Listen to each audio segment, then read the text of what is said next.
السلام علیکم ورحمۃ اللہ وبرکاتہ۔ اعوذ باللہ من الشیطان الرجیم، بسم اللہ الرحمن الرحیم۔ آیت نمبر 99۔ وَمِنَ الْأَعْرَابِ، اور کچھ اعرابیوں میں سے، دیہاتیوں میں سے، مَن یُؤْمِنُ، جو ایمان رکھتے ہیں، باللہ، اللہ پر، والیوم الآخر، اور آخرت کے دن پر، وَیَتَّخِذُوا، اور سمجھتے ہیں، ما ينفقوا، جو وہ خرچ کرتے ہیں، قربات عند اللہ، قرب الہی، وصلوات الرسول،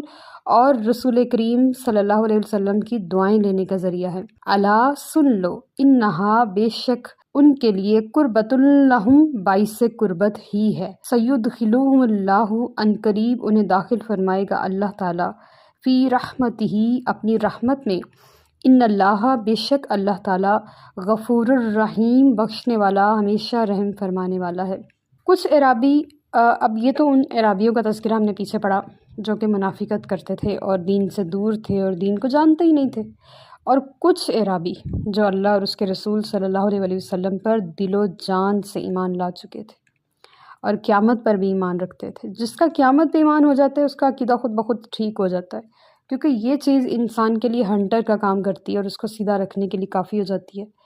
تو یہ اللہ کی راہ میں جو مال خرچ کرتے تھے اس کو تاوان نہیں سمجھتے تھے، بلکہ اللہ اور اس کے رسول کی قربت کا ذریعہ سمجھتے تھے اور حضور کی دعا لینے کا سبب بنتے تھے۔ سبحان اللہ الکریم، کیا شاندار بات ہے، کیا شاندار آیت اللہ پاک نے نازل فرمائی۔ ان کی اندر کی تھاٹ، ان کا انر سیلف ہمیں اس آیت میں اللہ تعالیٰ نے دکھایا کہ وہ کیسی فیلنگز رکھتے تھے حضور اکرم صلی اللہ علیہ وسلم کے لیے، کہ جو وہ خرچ کرتے تھے وہ نہ تو کسی کو دکھاوے کے لیے، نہ تاوان کے لیے، نہ جرمانے کے لیے، بلکہ مقصد صرف اتنا تھا کہ اللہ راضی ہو جائے، اللہ کی قربت مل جائے۔ ابھی ہم نے عرض کیا پچھلی آیت میں کہ مال بہت بڑی چیز ہے، دونوں جہانوں کی کامیابیاں ہیں، ان سے انسان کامیاب ہو سکتا ہے، بخشش ہو سکتی ہے اس سے۔ تو اس مال کو اللہ نے اس آیت میں قربت کا ذریعہ بھی بتا دیا کہ وہ اللہ کی راہ میں اس لیے خرچ کرتے ہیں کہ اللہ قریب ہو جائے۔ سبحان اللہ۔ اور سب سے پیاری بات، حضور کی دعا ملے۔ جب بھی کوئی شخص نبی کریم صلی اللہ علیہ وسلم کی بارگاہ میں اپنا مال پیش کرتا تھا تو حضور سے بڑی دعائیں دیا کرتے تھے، بہت خوش ہوتے تھے، حضور کو بڑا اچھا لگتا تھا کہ یہ قربانی ہوتی ہے کہ اپنی قیمتی چیز اللہ کی راہ میں دینا۔ تو وہ پسندیدہ چیز جو مال ہے آج کے دور میں بھی، ہر دور میں یہ پسندیدہ رہا ہے، تو اس کو لا کے حضور کے ایک اشارے پر حضور کے قدموں میں ڈھیر کر دینا، سبحان اللہ، حضور کو بڑا پسند آتا اور آپ دعائیں دیا کرتے تھے۔ اور بہت سارے صحابہ کے بارے میں تو ہم نے سنا ہے، حضرت عثمان غنی رضی اللہ تعالیٰ عنہ کے بارے میں بھی سنا کہ جب آپ نے کسی غزوے میں بہت سارا مال حضور کی بارگاہ میں پیش کیا نا، تو حضور نے فرمایا اب عثمان جو مرضی کرے، یعنی کہ اللہ نے اس کو اتنا قبول فرما لیا ہے۔ حالانکہ حضرت عثمان نے کیا کرنا تھا، صحبت مصطفیٰ، داماد مصطفیٰ نے، لیکن ایک قول مبارک حضور کی زبان سے خوشی میں نکلا کہ اب عثمان جو مرضی کرے، یہ جو اس نے کر لیا ہے یہ اس کے لیے بلند درجات کے لیے کافی ہو گیا۔ تو یہ حضور کی دعائیں کتنی پیاری ہیں، اور اللہ تعالیٰ فرما رہے الا، جب یہ لفظ آ جاتا ہوتا ہے نا تو اٹ مینس کہ کوئی اہم بات ہو رہی ہے، یہاں اناؤنسمنٹ ہو رہی ہے، یہاں کوئی امپورٹنٹ بات ہے کہ سن لو، جو اللہ کی راہ میں اللہ کی قربت حاصل کرنے کے لیے خرچ کرتے ہیں، اللہ ان کو اپنی رحمت میں داخل فرمائے گا، اور جو اللہ کی رحمت میں چلا گیا وہ ہر آزمائش سے دور ہو گیا، نہ دنیا کی نہ آخرت کی، وہ اللہ کی رحمت کے سائے میں آ گیا۔ اور اللہ کی رحمت زمین و آسمان اور پوری کائنات کی ہر چیز سے بڑی ہے۔ سارے ابن آدم کے گناہ جمع ہو جائیں نا، ان سب سے بڑی اس کی رحمت ہے، بہت وسیع ہے، اتنی وسیع ہے کہ اندازہ لگانا ناممکن ہے۔ اور وہ جب اپنے بندے کو اپنی رحمت سے ڈھانپتا ہے تو دیکھتا ہی نہیں ہے کتنے گناہ کر چکا ہے اور کیا کیا کر چکا ہے۔ ان اللہ غفور الرحیم، بڑی خوبصورت آیت ہے اور دل کو ڈھارس دینے والی اور تسلی دینے والی آیت ہے کہ اللہ بڑا بخشنے والا ہے، بہت رحم فرمانے والا ہے۔ جتنے مرضی گناہ کرو، لیکن اس آیت سے ڈرنا بھی تو چاہیے نا، گناہ ہی کیوں کرنے جب وہ بخشش والا ہے، تو گناہ کر کے اس کی بارگاہ میں کیوں جانا ہے، عمل کر کے اس کی قربت لے کے، اس کی محبت لے کے اس کی بارگاہ میں جائیں۔ لیکن بندہ خطا کا پتلا ہے، اسے پتہ ہی نہیں چلتا، وہ جانے انجانے میں گناہ کر جاتا ہے، اور شیطان اس کی طاق میں رہتا ہے۔ اس لیے ہر وقت اللہ سے بخشش مانگتے رہنا چاہیے، اور اپنے گناہوں کا ہمیں نہیں پتہ کون سا فرشتہ کیا لکھ رہا ہے۔ لیکن وہ جانتا ہے، علیم خبیر، سمیع علیم، وہ سب جانتا ہے کہ ہم کس پانی میں ہیں۔ اللہ بڑا بخشنے والا ہے، اور اللہ سے التجا ہے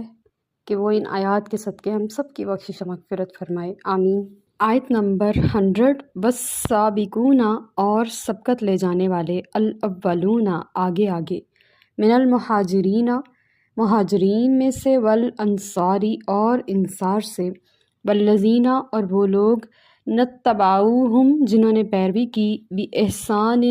عمدگی کے ساتھ، رضی اللہ عنہم، اللہ راضی ہو گیا ان سے، ورضوا عنہ، اور وہ راضی ہو گئے اس سے، وَأَعَدَّ لَهُمْ، اور تیار کر رکھے ہیں ان کے لیے، جنات، باغات،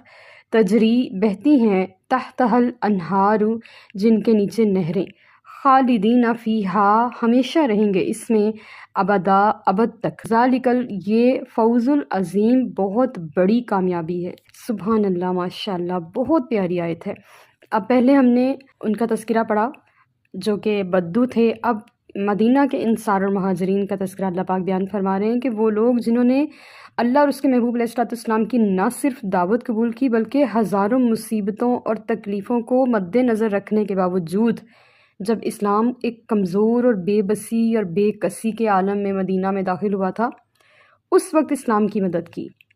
اور اس وقت اپنا گھر بار، اپنی جائیدادیں، اپنی جاگیریں، حتیٰ کہ اپنی بیویوں کو بھی ایک ایک کو طلاق دے کے اپنے مہاجر بھائیوں کے ساتھ ان کی شادیاں کی۔ کون ایسا کر سکتا ہے؟ تاریخ میں اس واقعے سے پہلے نہ بعد میں کوئی ایسی مثال نہیں ملی۔ ایون کہ ہم بھی مہاجر ہو کے جب انڈیا سے پاکستان آئے،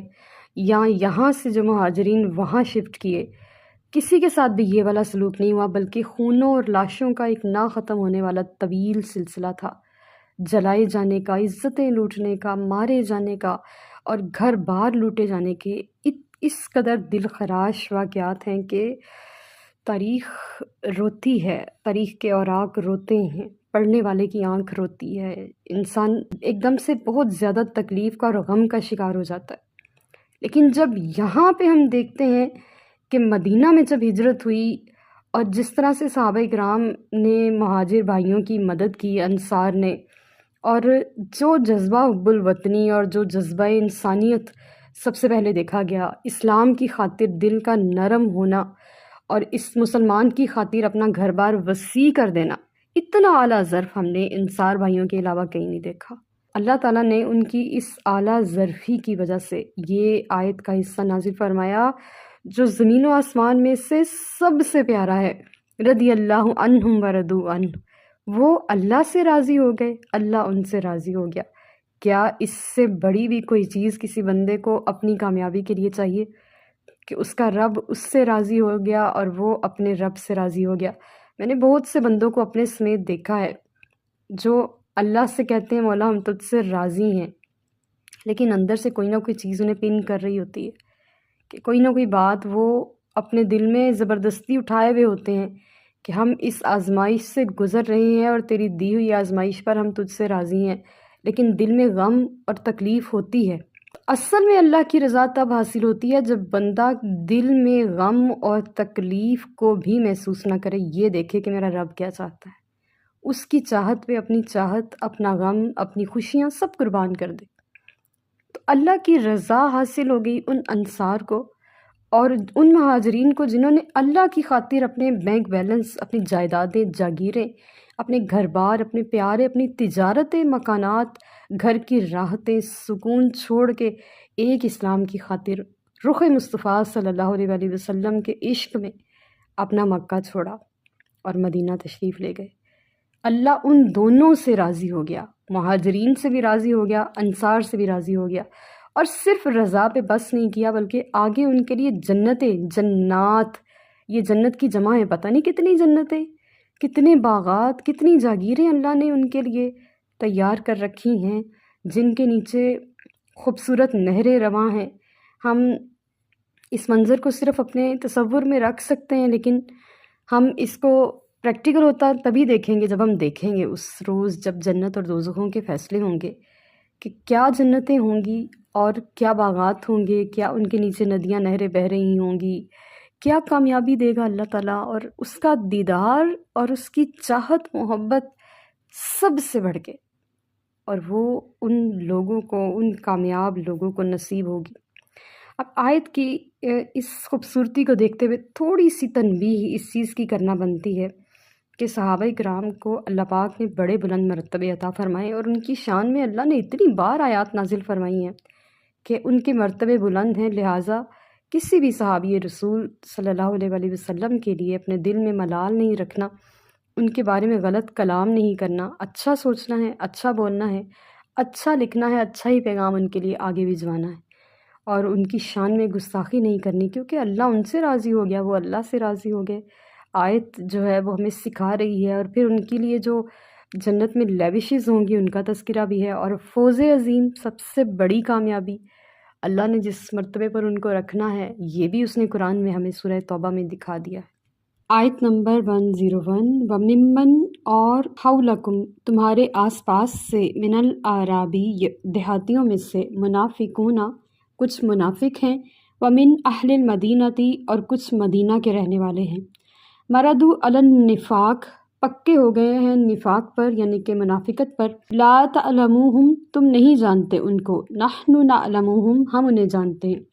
سنعذبوہم، ان قریب ہم انہیں عذاب دیں گے، مرتین، 2 بار، ثم پھر یردونا، لوٹائے جائیں گے، الی عذاب عظیم، بڑے عذاب کی طرف۔ اس آیت میں اللہ تعالیٰ بیان فرما رہے ہیں کہ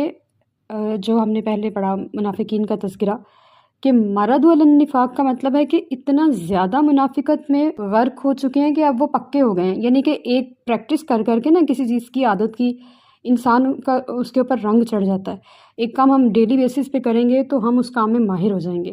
اب وہ منافقت کا کام ڈیلی بیسس پہ کر رہے تھے، تو یہاں پہ آ کے وہ اپنے کام میں ماہر ہو گئے، اور اللہ تعالیٰ فرما رہے ہیں کہ آپ ان کو نہیں جانتے، لا تعلمون۔ یہاں پہ بہت سارے لوگ نبی کریم صلی اللہ علیہ وآلہ وسلم کے علم غیب کے بارے میں انگلی اٹھا سکتے ہیں، تو یہاں پہ آیت کا جو مقصد سمجھانے کا اللہ تعالیٰ کا یہ ہے، یہ اتنا سا ٹکڑا نازل فرما کے کہ کوئی بڑے سے بڑا ذہین انسان بھی نا نہیں جان پاتا کہ وہ کتنے بڑے ماہر تھے اپنے کام میں، یعنی کہ ہم انہیں جان ہی نہیں سکتے تھے کہ وہ اتنا زیادہ منافقت کر کر کے اس چیز کے اوپر پریکٹس کر چکے ہوئے تھے۔ لیکن نبی کریم صلی اللہ علیہ وآلہ وسلم چونکہ نفاست والے ہیں، آپ کے نفس پاکیزہ تھے، اور آپ کی فراست بہت زیادہ تیز تھی، یعنی کہ آپ مقابل کو بات کرتے کرتے ہی پہچان لیا کرتے تھے کہ یہ کس کیٹیگری کا ہے۔ اس سب کے باوجود وہ لوگ اتنے ماہر تھے کہ انہوں نے حضور کے سامنے اپنا آپ شو ہی نہیں ہونے دیا۔ لیکن آیت میں ہمیں سمجھایا یہ جا رہا ہے کہ حضور اکرم صلی اللہ علیہ وآلہ وسلم کو جب تک اللہ کا حکم نہیں ہوگا، وہ تب تک ان کی منافقت کا پردہ نہیں اٹھائیں گے، کیونکہ آپ سب کے لیے عیبوں کو چھپانے والے ہیں،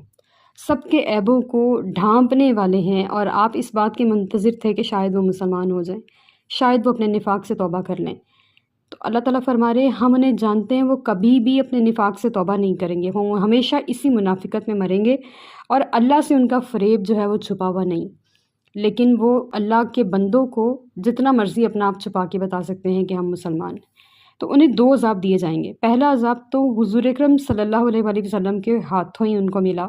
حضرت ابن عباس رضی اللہ تعالیٰ عنہ فرماتے ہیں کہ نبی کریم صلی اللہ علیہ وآلہ وسلم جمعے کے روز خطبہ دینے کے لیے کھڑے ہوئے اور فرمایا، اے فلاں اٹھو، یہاں سے نکل جاؤ، تم منافق ہو، اے فلاں نکل جاؤ، تم منافق ہو۔ چنانچہ ان کے نام لے لے کے انہیں نکال دیا اور ان کو رسوا کیا۔ یہ پہلا عذاب تھا۔ ساری زندگی اسلام کا چولا پہنا ہوا تھا، مسجدوں میں آتے تھے اور ساری عبادات کیا کرتے تھے، حضور کے پیچھے نمازیں پڑھا کرتے تھے، سب کرتے تھے، لیکن اس دن ان کی منافقت ان کے ہاتھ میں پکڑا دی گئی اور ان کو نکال دیا گیا۔ اب دیکھیں یہ کس نے سکھایا ہے؟ حضور کو۔ جو پہلے ہم پڑھ رہے ہیں نا لا تعلمون، کہ آپ نہیں جانتے، تو پھر بعد میں جانتا کون ہے جس نے نام لے لے کے اٹھایا ہے؟ یہ اللہ نے اپنے محبوب علیہ الصلوۃ والسلام کو ان منافقین کے ناموں کا علم دیا اور ان کے کاموں کا علم دیا، اور اسی لیے حضور نے انہیں جمعے کے دن نکالا۔ اور جو علم کی نفی ہے وہ یہی ہے کہ اللہ تعالیٰ کی اجازت کے بغیر حضور ان کا پردہ چاک نہیں کر سکتے تھے، اور حضور کے پاس جتنا بھی علم ہے وہ اللہ کی عطا ہے۔ اور جو دوسرا عذاب ہے وہ آخرت کا عذاب ہے، نعوذ باللہ من ذالک، کہ وہ ظاہر کفر کی حالت میں مرے، اور کفر بھی وہ جس میں اسلام کا لبادہ اوڑھ کے اندر کفر تھا، تو یہ تو بالکل ہی ناقابل قبول ہے اللہ کی بارگاہ میں۔ وما علینا الا البلاغ المبین۔ Like, subscribe and share.